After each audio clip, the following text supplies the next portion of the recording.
Hello বন্ধুরা, আজকে তোমাদের কাছে আমি একটা অসাধারণ রেসিপি নিয়ে হাজির হয়ে গেছি। আজ বানিয়েছিলাম বেগুন সুন্দরী। তো যেরকম সুন্দর দেখতে সেরকম খেতেও, তার নাম হচ্ছে বেগুন সুন্দরী।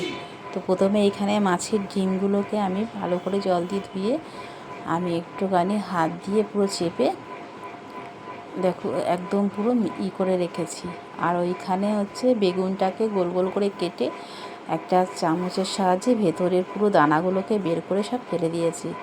এবারে ওই মাছের ডিমের মধ্যে দিয়ে দিলাম 1 চিমটি নুন, দিয়ে দিলাম পেঁয়াজ আর কাঁচা লঙ্কা কুচি, দিয়ে দেবো একটু লঙ্কার গুঁড়ো, দিয়ে দেবো বেসন আর দিয়ে দেবো সামান্য জল। খুব বেশি জল না, অল্প জল দিয়ে এটাকে ভালো করে একটা ব্যাটার তৈরি করব।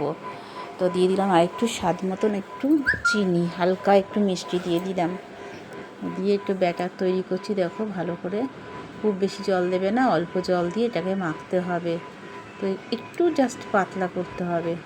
তো মাছের ডিমটাকে আমি ভালো করে মেখে নিয়েছি। এবার কড়াইয়ে সাদা তেল দিয়ে দিলাম। তেলটা গরম হতেই আমি বেগুনগুলোকে ছেড়ে দিলাম। বেগুনগুলো দেখো গোল গোল করে ভেতর দিকে কিন্তু ফাঁকা করে রেখেছি। ওই ফাঁকা জায়গাটাতেই আমি এই ডিমের গোলাটা দিয়ে দেবো, মাছের ডিমের গোলাটা। আবার এমনি ডিমও দিয়েও করতে পারো।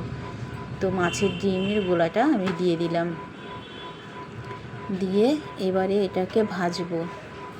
তো খুব ভালো করে লাল লাল করে 2 পিঠটা ভেজে নেবো। আমার 1 পিঠটা হয়ে গেছে। ঠিক এইভাবে চেপে, দুদিক চেপে ধরতে হবে। একটুখানি ধরার সময়টা, একটু উল্টাবার সময়তে একটু নিজেকে ঠিক রেখে একটু উল্টিও, তাহলেই দেখবে এটা খুব ভালো হয়ে যাবে। যদি এদিক ওদিক হয়ে যায় তাহলে ভিতরে যে পুরটা দিয়েছো সেটা বাইরে বেরিয়ে যাবে।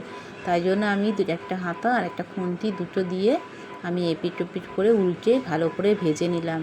তো ভালো করে ভেজে নিলেই আমার তৈরি হয়ে যাবে বেগুন সুন্দরী। তো তোমাদের এটা কেমন লাগলো একটু জানাবে।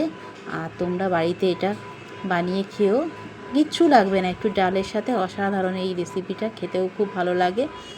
তো আজ এই পর্যন্ত। সবাই ভালো থেকো, সুস্থ থেকো। নেক্সট ভিডিও দেখার জন্য অনুরোধ রইল সব।